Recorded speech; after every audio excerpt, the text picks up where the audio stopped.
Lord to never steer me wrong. So lead on, good shepherd, lead on. Welcome everyone to the For His Name's Sake podcast, where we talk about leadership skills that this generation can use not only in their church, school, and community, but most importantly, their entire Christian walk.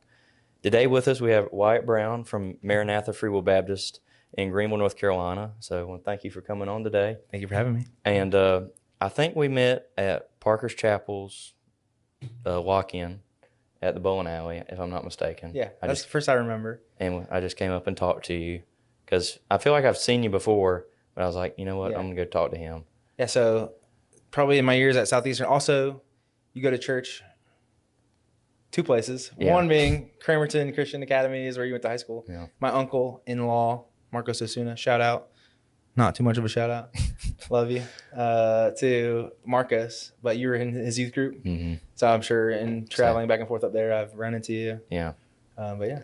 And then, and then now he edits our podcast and he helps out with the podcast. So he's the behind the scenes too. So if you ever watch a video and you're like, wow, this is horribly edited, just, it's not him, it's me. Exactly. Just blame me. It's not that bad. Anyways, but so just some people to get to know you a little bit better, share your testimony with them. Yeah. So I got saved when I was around 18 years old, but I grew up in a Christian home. I mean, all my life before that. My step-grandfather was a pastor. My parents grew up in church. Grandparents, were heavily involved in church.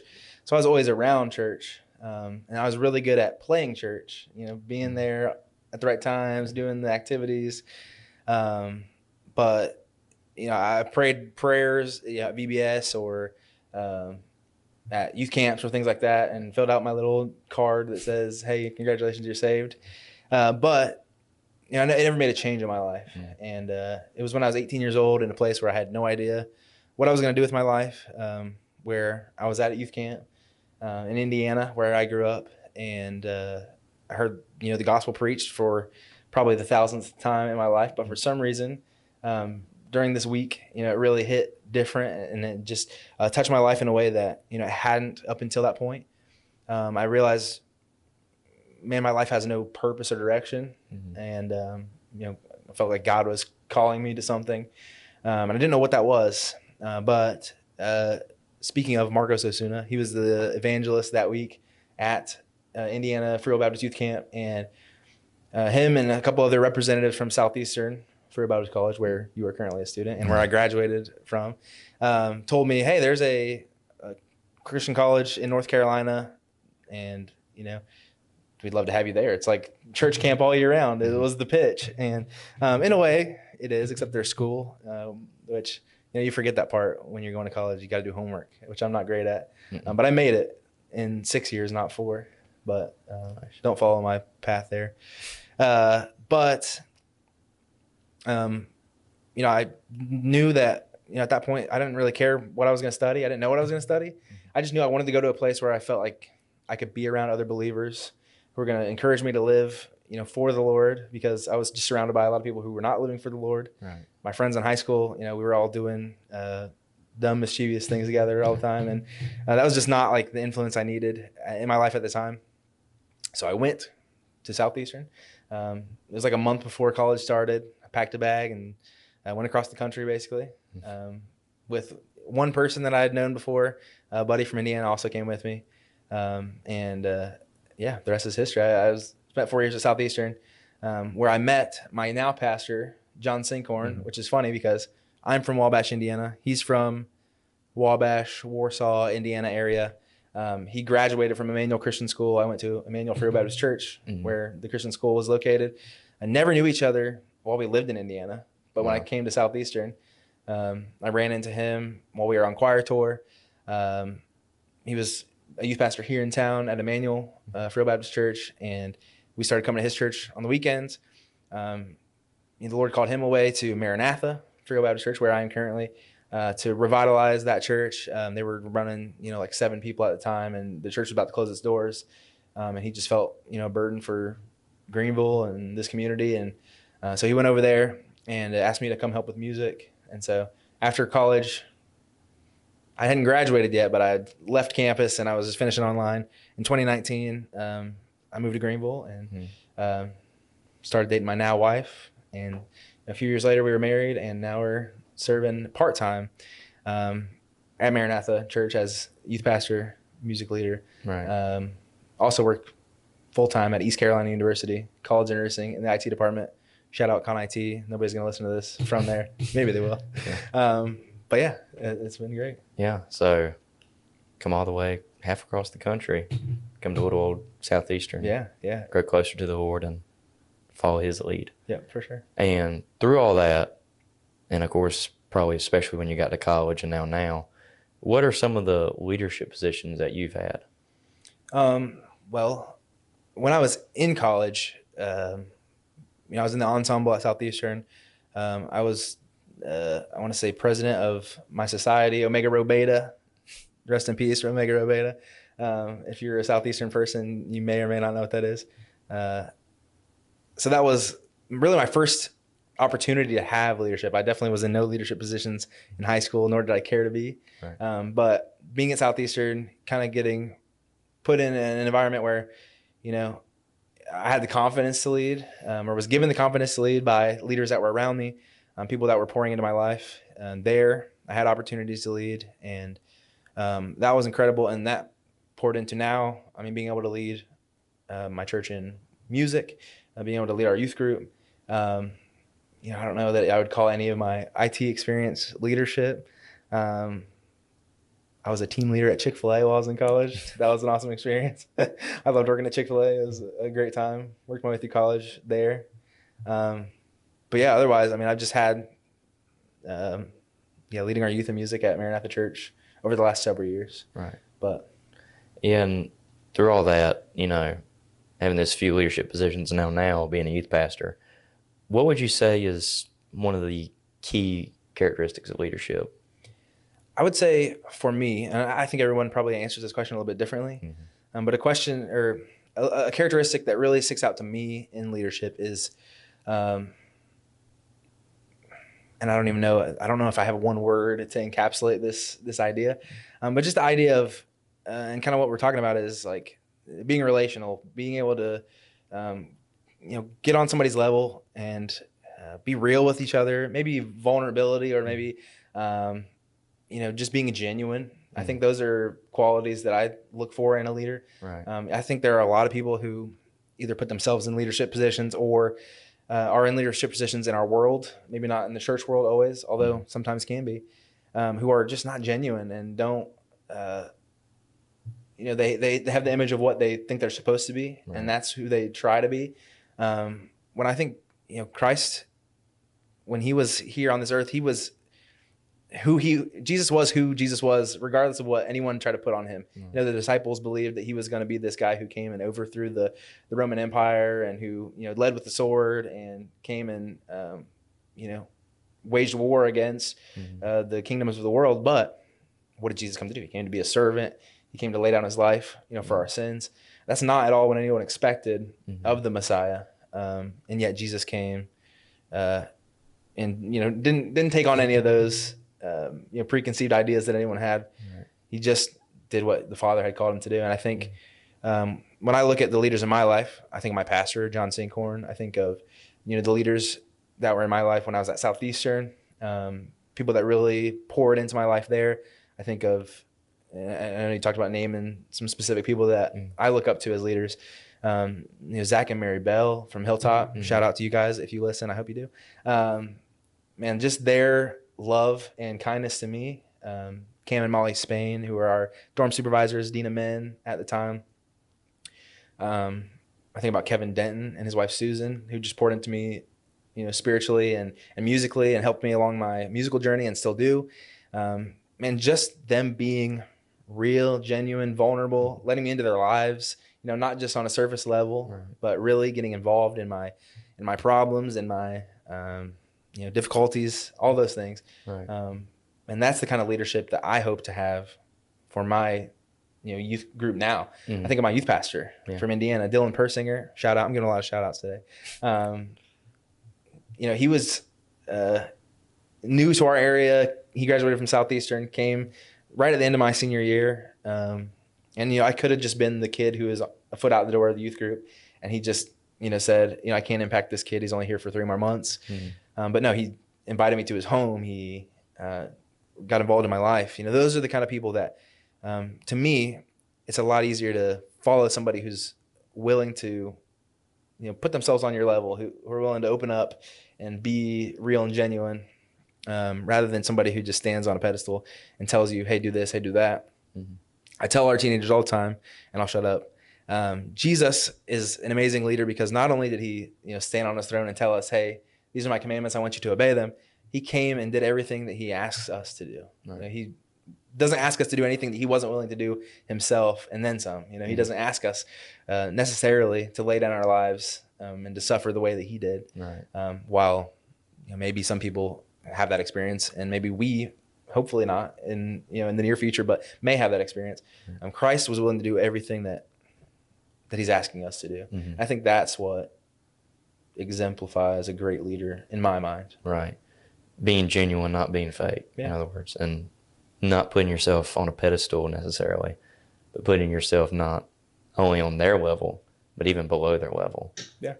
Because never making it about ourselves, which I really like how you said that. And it really goes in with today's topic of how can we relate to people. And this really was key in my life, especially my senior year in high school, dealing with some people, we'll say. No shout outs there? Yeah, no shout. We won't shout out Okay. people there. Just trying to understand how to relate to them, even though we don't lead in the same capacity, even though we were in the same roles, we went to the same places, and we were expected to do the same things almost necessarily, but we thought differently. And, well, I can't even say we thought differently. We thought exactly opposite. There was no relating there. But the question is today, how can we relate to those people that we have nothing in common with? Yeah. I think that's a difficult question, and one that I definitely don't have the exact answer to. I can tell you what I try to do, because especially working in like the secular world, which, coming out of college, I didn't necessarily expect to work, bivocationally in the ministry. But, God obviously had other plans. And pretty much from the time I was out of college, I've worked a secular job along with working in the ministry. And that's come with working with a lot of people from a lot of different backgrounds and a lot of different ways of thinking, worldviews. And man, that's one of the most challenging things for us as believers, especially when our mission is to go and share the gospel, is, man, sometimes we're just coming at this problem from a completely different place as the person that we're engaging with. And Right. I don't know about you, but I can find that really challenging to sit down with somebody who we just don't have anything in common. We view the world totally different. Speaking of, you talked about somebody who you had that situation with. I currently struggle with somebody that I work with who we have totally different worldviews. Right. I would say that we're friends, and we do have some common interests just in, either games that we play or shows that we like to watch. Those are the things that we can kind of discuss. But when it comes to just discussing our ways of thinking, our worldview, our way of life, it's just baffling how different those things are. And for me, I have a burden for this person. I see their life, and I know, just like, anyone who's a believer, you see the life of somebody who doesn't know Christ or is far from Christ or has struggles in their life that could be solved, with a relationship with the Lord. Right. But it's just difficult to bridge that gap. And man, really, I think the only option that we have as believers, because there's no way that we can just sit down and have a debate and try to convince somebody. I know I can't. I'm not articulate enough. I'm not intelligent enough to change somebody's mind in a conversation, especially, not to derail this conversation, but like on Facebook. I don't know how many times I've embarrassingly enough got in a conversation on Facebook with somebody I disagreed with, or in the comment section on some YouTube video or something dumb like that, and just like try to argue my way into their head. And it's like, there's no way you're going to change somebody's mind.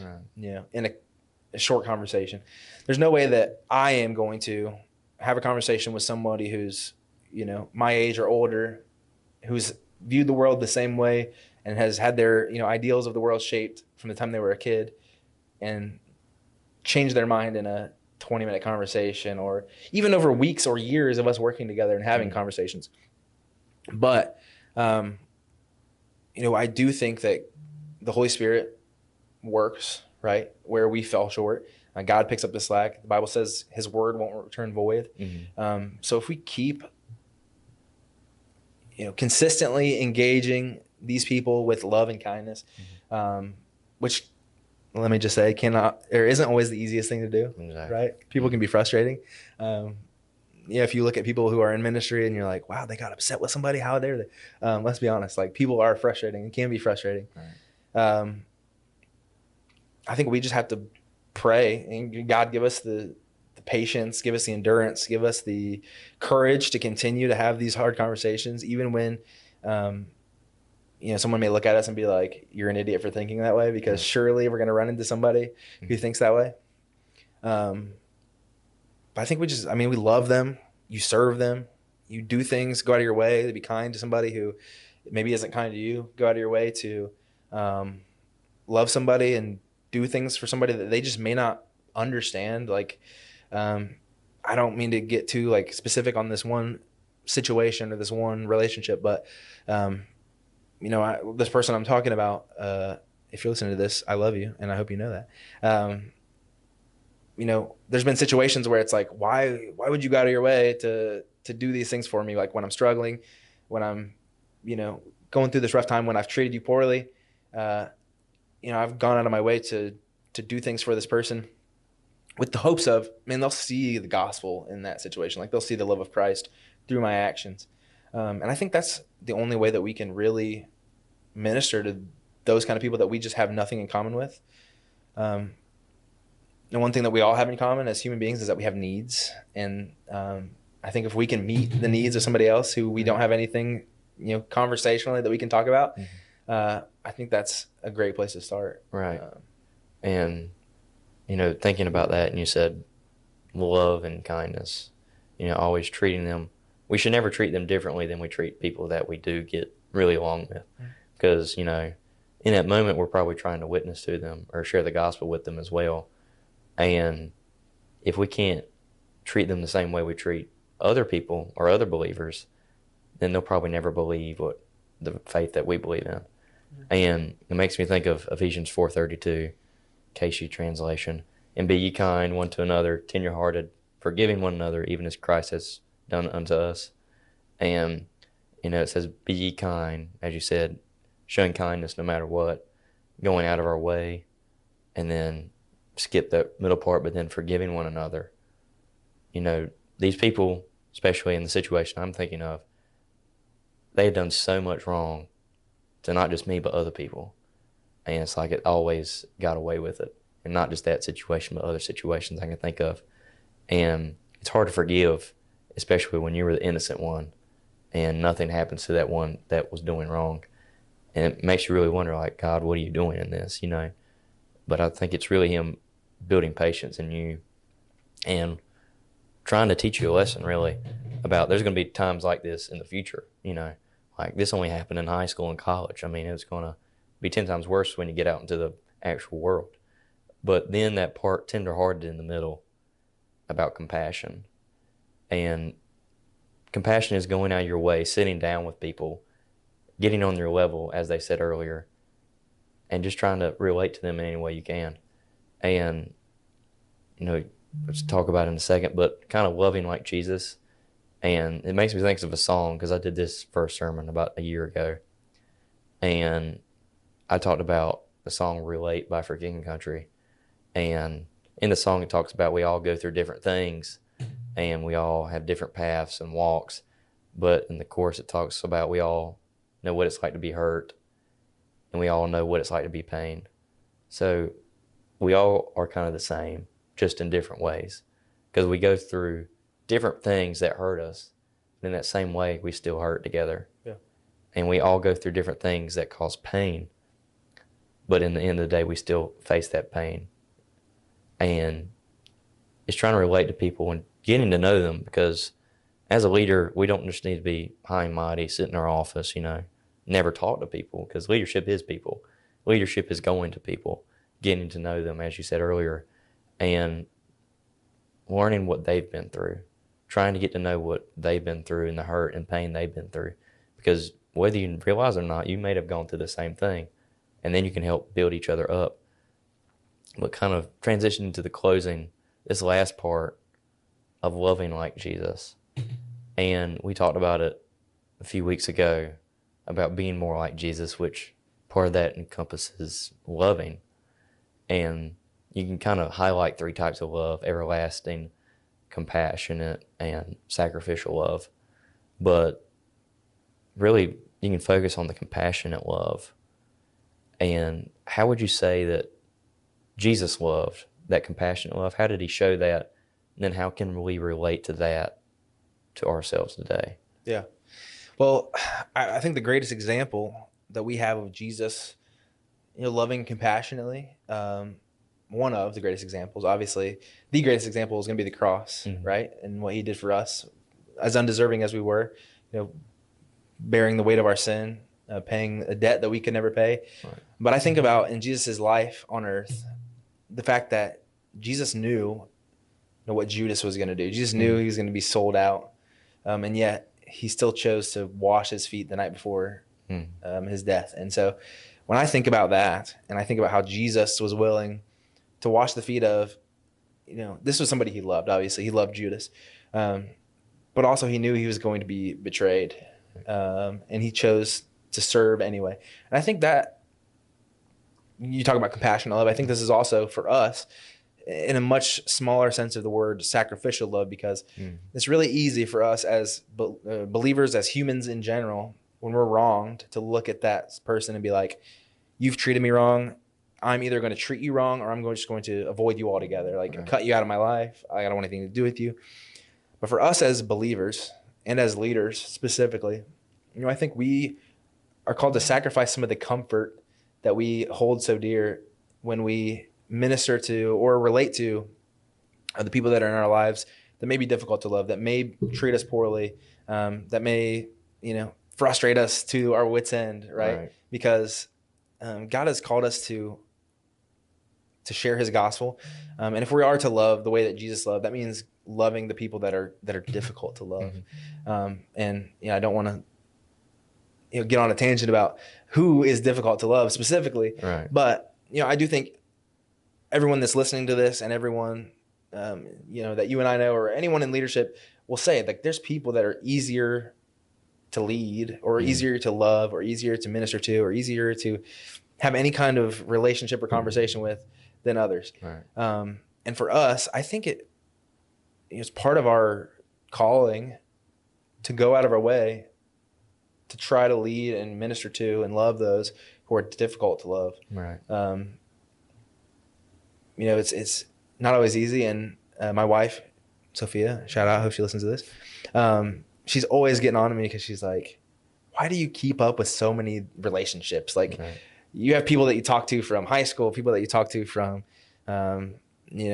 college years, obviously, people that I just meet randomly in Greenville at a guitar shop, or at, someone that has waited at our table, a couple consistent times at a restaurant or something like that, that I just have talked to or gotten their phone number or become friends with. And I think that's the kind of stuff that God has called us to do. Like, it's not just in our ministries, right? It's not just people that come through our church doors.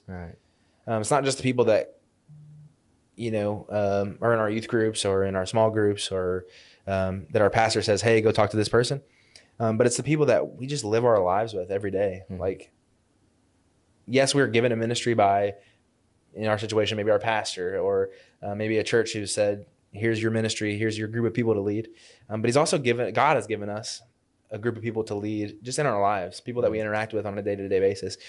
And then going back to our previous conversation, sometimes it's difficult, right? Sometimes there's people I avoid when I go into a store, when I go into work, when I go into even church sometimes, believe it or not. There's people that we're like, oh, that person's down the aisle, I'm going to walk down this aisle because, one reason or another. But I think God has called us as leaders to go out of our way to love those people. And at the end of the day, and we said it a few weeks ago, and it's crazy how you just mentioned John 13, the feet washing, because that's like been mentioned every time. It's so crazy how it's working out. But it's leadership is love, and leadership is people.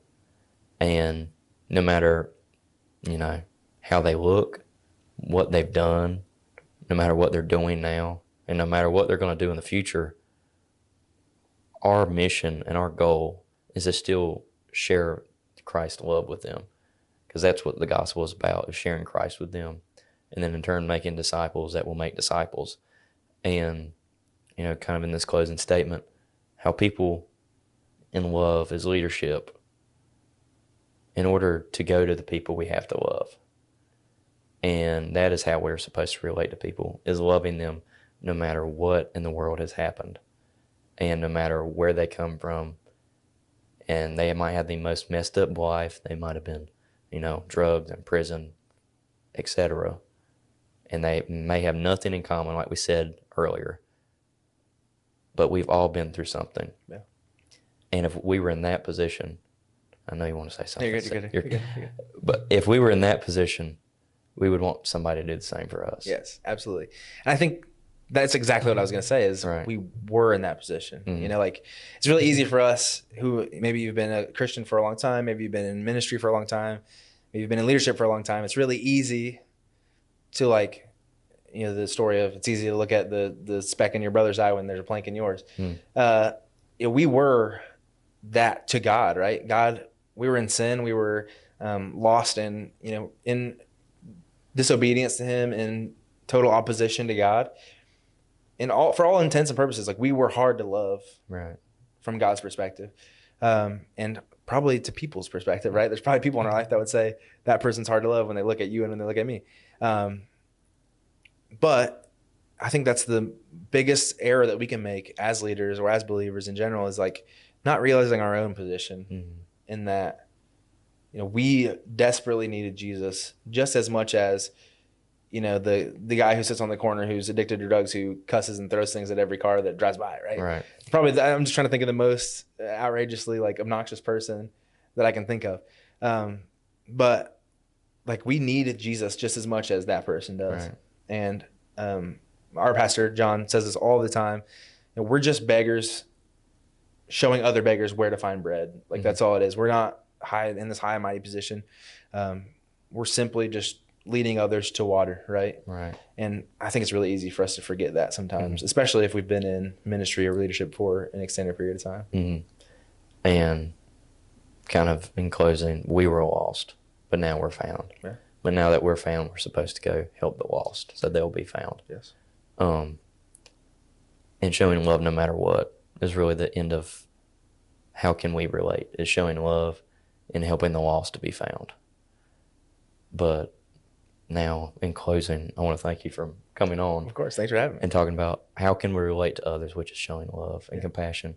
And hopefully we can have you on again. I appreciate it. Which we probably will. Cool. So anyways, thank y'all for listening this week. And we will see you next week at 3 to the next episode. See y'all. Good shepherd, I'll follow all my days. There ain't nothing sweeter than to watch you